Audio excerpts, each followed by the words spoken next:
In a tense global showdown, US President Donald Trump has issued a stark warning to Iran. Strike a deal with the United States on its nuclear program, or face the threat of military action. This echoes Israel's decades-long threat to target Iran's nuclear facilities, heightening fears of escalation. Iran's nuclear program spans multiple locations, from Natanz to Fordow, with some facilities buried underground to deter potential Israeli airstrikes. These sites are at the heart of international scrutiny over Iran's intentions. The US and the UN's nuclear watchdog, the IAEA, believe Iran ran a covert nuclear weapons program until 2003, though Iran insists it has never pursued such ambitions. In 2015, Iran signed the Joint Comprehensive Plan of Action (JCPOA) with the US, UK, France, Russia, China, and Germany, agreeing to limit its nuclear activities in exchange for sanctions relief.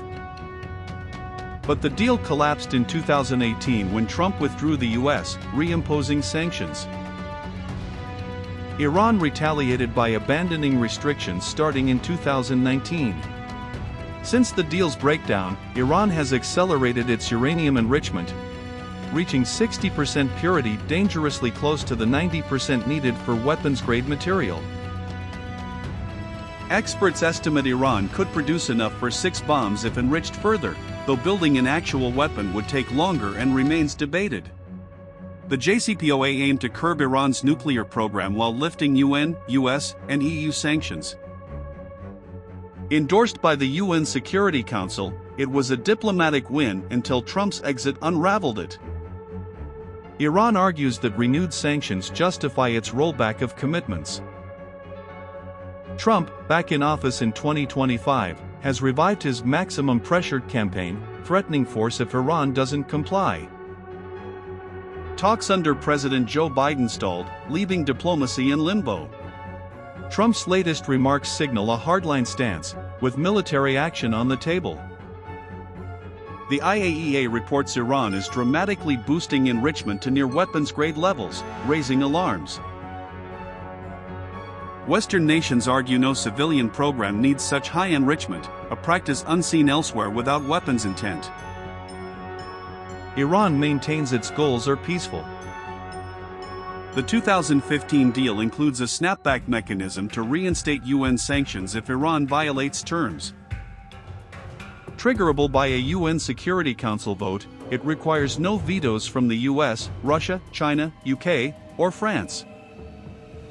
But the window closes on October 18, 2025, when the deal's UN resolution expires.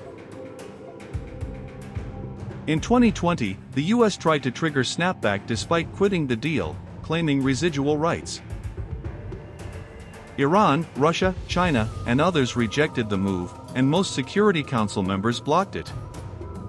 If there is a snapback, measures imposed by the Security Council on Iran in 6 resolutions from 2006 to 2010 would be restored. These include an arms embargo, a ban on uranium enrichment and reprocessing, a ban on launches and other activities with ballistic missiles capable of delivering nuclear weapons, as well as ballistic missile technology transfer and technical assistance, a targeted global asset freeze and travel ban on Iranian individuals and entities, authorization for countries to inspect Iran air cargo and Islamic Republic of Iran shipping line cargoes for banned goods. These would squeeze Iran's economy and escalate tensions. As the October deadline nears, Iran's nuclear advances, Trump's threats, and the snapback debate keep the world on edge. Will diplomacy prevail, or is conflict inevitable?